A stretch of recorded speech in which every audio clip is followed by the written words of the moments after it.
Saya kehilangan ayah lulus SD lah.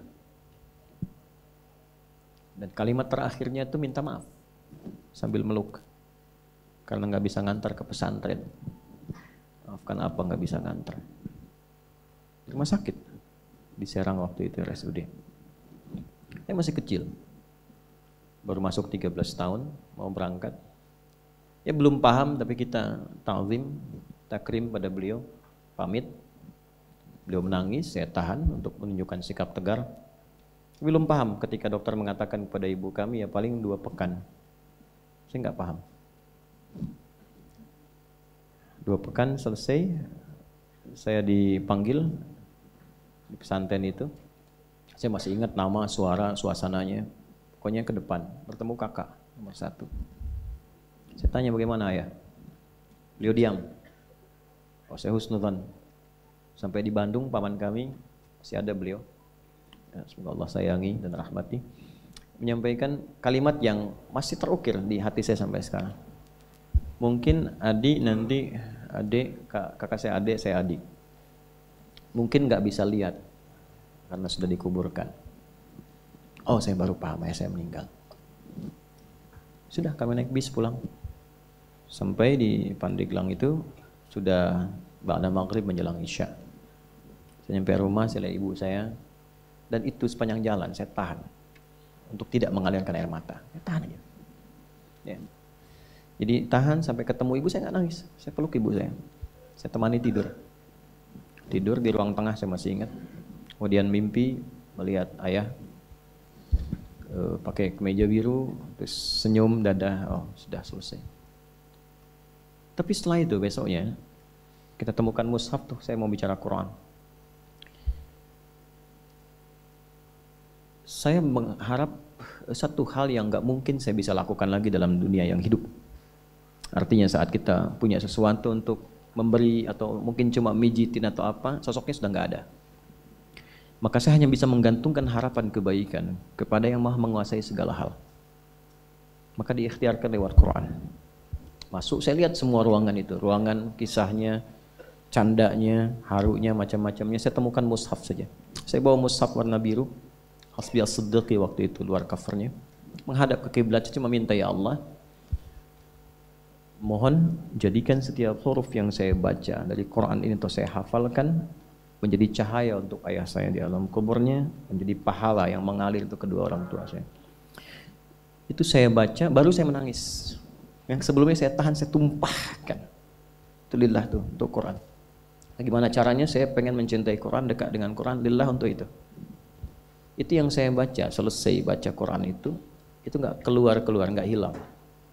Dari situ kemudian Quran itu sampai posisinya, sampai ini. Saya nggak pernah menghafal Quran, pengen tahu, oh ini posisinya di sini hanya untuk menunjukkan hafal gitu. Tidak, nggak ada tuh.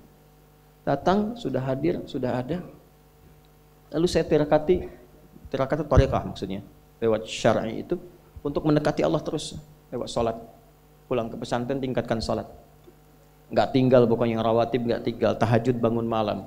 Jam 4 tuh biasanya kayu itu sudah dibunyikan, pembina masuk, teng setengah jam sebelum subuh, sudah pada bangun semua. Saya jam 2 bangun, mandi semua, siap-siap sholat.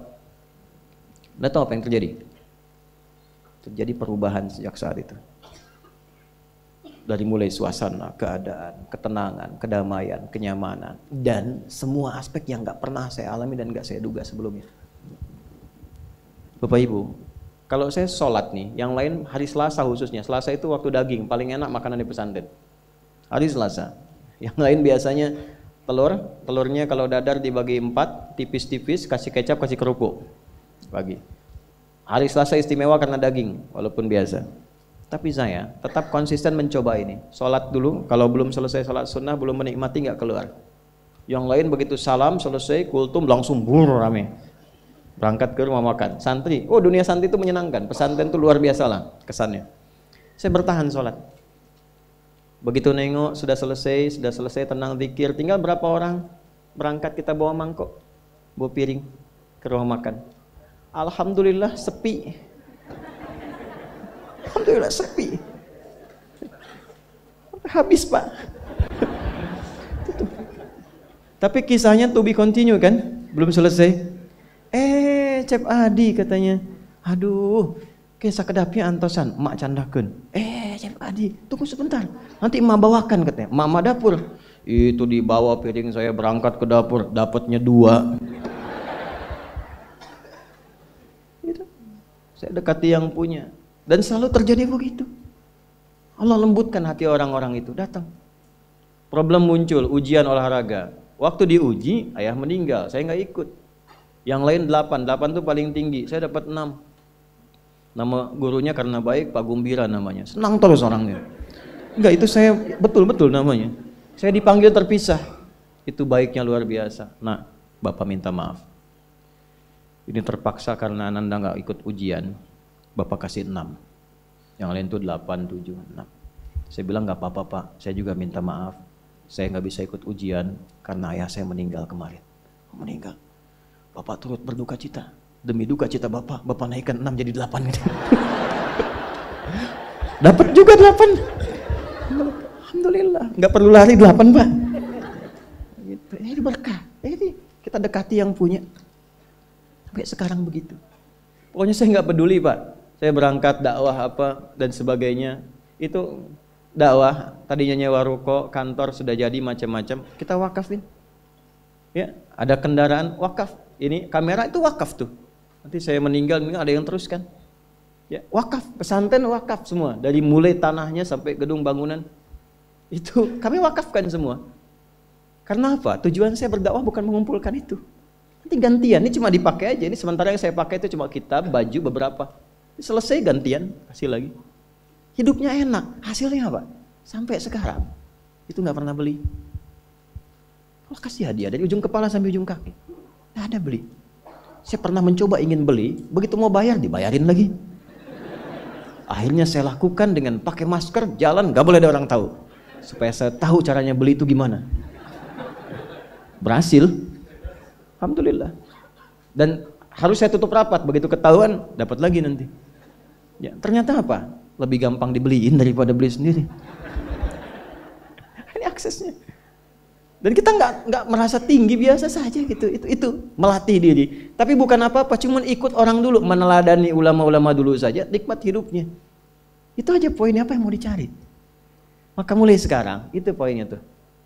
Percepatan pengetahuan hanya dengan takwa. Saya kalau mau ujian, teman-teman itu ke kelas, saya ke masjid. Silakan tanya sama teman-teman seangkatan saya pasti ke masjid. Apa yang terjadi? Ya kita lihat, cuma ini yang jangan ditiru. Saya itu dulu jarang menulis. Ya, sekarang malah senang nulis. Karena apa? Ada merasakan dari ibu, doa ibu.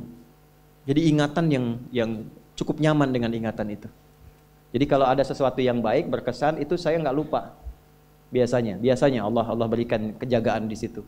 Contoh dulu ada sidul anak sekolahan kan? SDAS itu, sidul anak sekolahan. Opletnya nomor berapa tuh platnya? Nggak tahu.